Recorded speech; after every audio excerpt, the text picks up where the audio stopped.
கிட்டத்தான் இருக்குது. ஒண்ணு உசுரோட இருக்கா தெரியல, கொஞ்சம் தூரத்தில் நின்று இருப்பாரு, கண்டுபிடிச்சிக்கிற முடியல. அதுல மறைவானது நமக்கு தெரியாம போச்சு அவங்க சொல்றாங்க.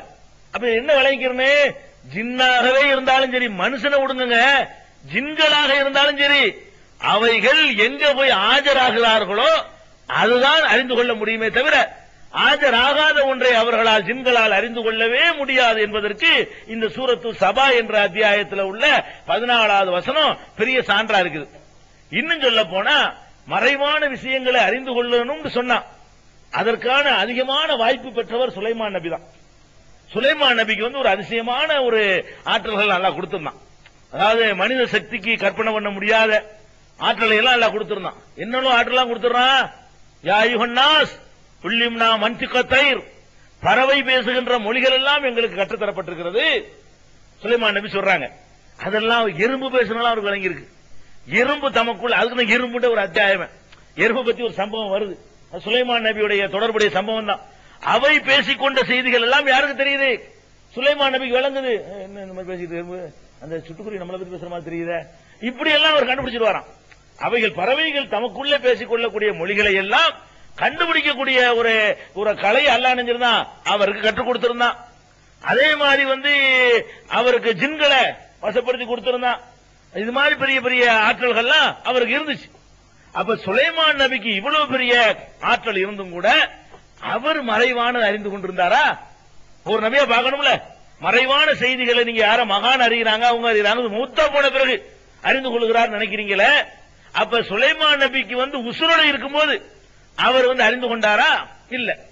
இது வந்து சூரத்து நம்ல 20ல இருந்து 23 வரைக்கும் பாருங்க. எறும்புகள் அத்தியாயத்துல 20ல இருந்து 23 வரைக்கும் பாத்தீங்கன்னா ஒரு அழகான இது, அதாவது அந்த ஹுது பறவை, அதாவது மரங்கொத்தி பறவை, மரங்கொத்தி பறவை ஒன்னு இருக்குது. அந்த பறவை என்ன செய்யறாரு, ஒரு பகுதிக்கு சுலைமான் நபி அனுப்புறாரு. போனா அது காண லேட் ஆயிடுச்சு. தயிர, அந்த மரங்கொத்தி பறவையை அவர் காணவில்லை. பொக்கால மாலி லாரல் ஹுதுஹுத, அந்த ஹுதுஹுது பறவையை நான் காணல, எங்க போச்சு? அம்கான மினல் காயிபீன், அல்லது ஓடி போய் விட்டதா? லவ் அதிபனஹு அதாபன் ஷதீதன், அந்த பறவை வந்தவன நான் கடுமையாக அதை நினைஞ்சிருப்பேன், அதுக்கு வந்து வேதனைப்படுத்துவேன். சொல்லிக்கிறாம ஓடி போச்சு அந்த பறவை அப்படின்னு சொல்லிட்டு ஒரு பறவைலாம் நல்லா வசப்படுத்தி கொடுத்திருந்தான். இந்த ஹுதுஹுதுங்கிற பறவை வந்து ரூட் எடுக்கிறதுக்காக வேண்டி அங்க போய் என்ன இருக்குன்னு பார்த்துட்டு சொன்னா அது பறந்து போயிட்டு வந்து ஒரு மெசேஜை வந்து சொல்லணும் அதனுடைய பாஷையில. அதனால அவர் கற்றுக் கொடுத்திருக்கான், அவ்வளவுதான். அதை நம்ம நம்பணும்.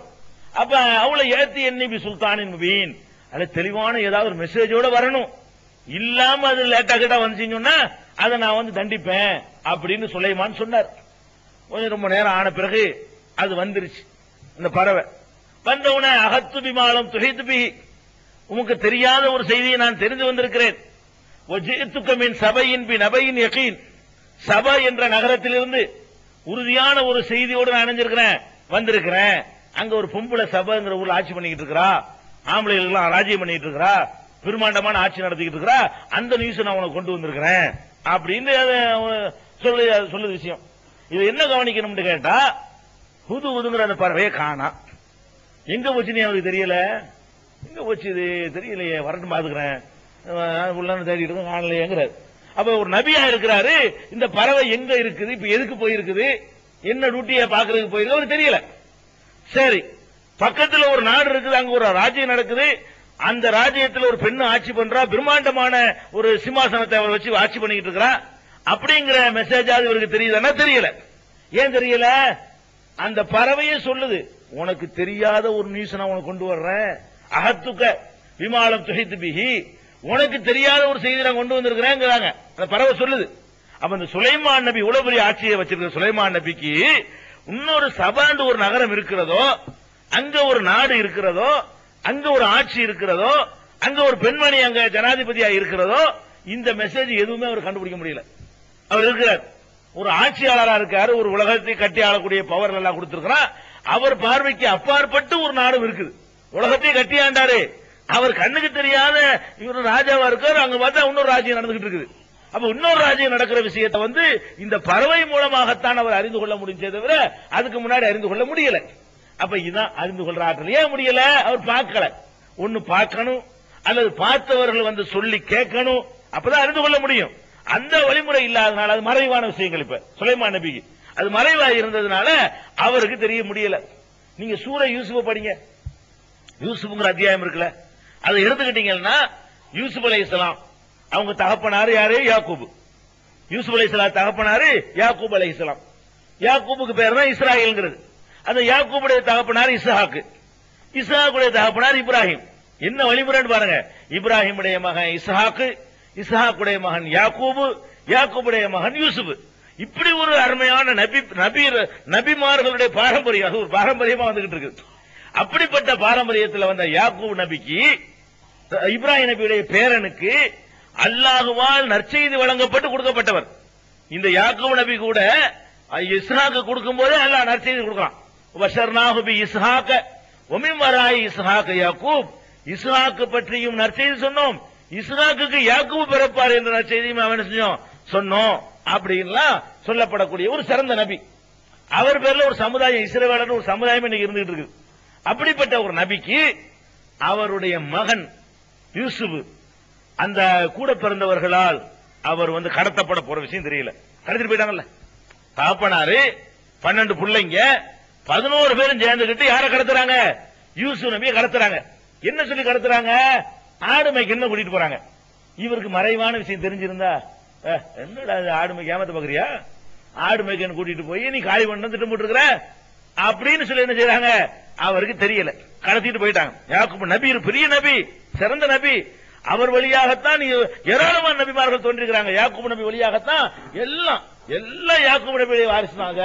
தாவூது, சுலைமான், எல்லாமே ஜக்கரியா, யஹ்யா, எல்லா நபிமார்கள், ஈசா அலைஹிஸ்ஸலாம், எல்லாத்துக்கும் மூலம் யாருன்னு பாத்தீங்கன்னா யாக்கூப் நபி.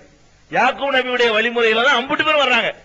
இஸ்ஹாக் வழியில வந்தது ஒரே இவர் மட்டும்தான், இஸ்மாயில் மட்டும்தான். இப்ராஹிமுக்கு இந்த மகன் இஸ்ஹாக்குங்கிற மகன் வழியாகத்தான் எல்லா நபிமார்களும் பிறக்கிறாங்க. இப்ப இவ்வளவு பெரிய சிறந்த நபிக்கு அவர் ரொம்ப நேசிக்கிற ஒரு மகனை ஆடு மேய்க்கன்னு சொல்லி கூட்டிட்டு போறாங்க. கூட பிறந்தவங்க ஆடு மேய்க்க கூட்டிட்டு போகலங்கிறது தான் உண்மை. கொண்டு போய் அவரை கொல்றதுக்கு திட்டம் போட்டிருக்காங்க உண்மை. ஆனா தெரியல. கூட்டிட்டு போயிட்டாங்களா? கூட்டிட்டு போய் கிணத்துல தள்ளிவிட்டாங்க. கிணத்துல தள்ளிவிட்டு ஒரு ஆட்டை அறுத்து அந்த ரத்தத்தை சட்டையில நுழைச்சி சட்டையை கொண்டு வர்றாங்க. பஜாவு பிதமின் கதிபின், பொய்யான ரத்தத்தை கொண்டு வந்தார்கள். அந்த காலத்துல லேப் டெஸ்டா இருந்துச்சு. இது மனுஷ ரத்தம், ஆற்று கண்டுபிடிக்க அதெல்லாம் ஒண்ணும் கிடையாது. ரத்தத்துல முக்கி உங்க மோனை கூட்டிட்டு போனோமா, ஓனாய் வந்துச்சா, தின்னுட்டு போச்சு, இந்த இருக்க சட்டையில் ரத்தம் இருக்கு பத்தியெல்லாம் சொல்லி அத்தாட கொண்டா கொடுக்குறாங்க. சரி, நீங்க போய் சொல்றாங்க இது ஓனாய் திங்கிற, இது மனுஷ ரத்தமும் இல்ல, சட்டையை கொண்டாந்து கொடுக்குறாங்க.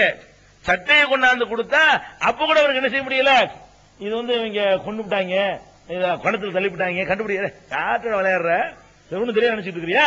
சொல்ல வேண்டியது அவரு.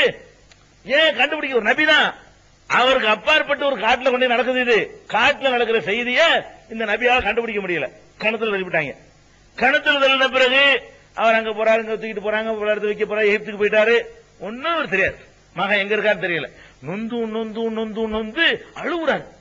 அழுது அழுது கண்களே போயிடுச்சு. அல்லாஹ் அப்படி சொல்றான் குர்ஆன்ல. அவர் எந்த அளவுக்கு அழுது இருக்காருன்னா, இங்க மகன் நல்ல நிலையில் இருக்கிறாரு, இவர் அழுதுட்டு இருக்காரு. என்னாச்சு தெரியல, இந்த புள்ள போய் கெடுத்து விட்டாங்களே, சாவடிச்சு விட்டாங்களே, என்னாச்சுன்னு தெரியலையே இப்படின்னு புலம்பி புலம்பி புலம்பி புலம்பி பண்றாரு. இப்படி ஒண்ணுமே தெரியல.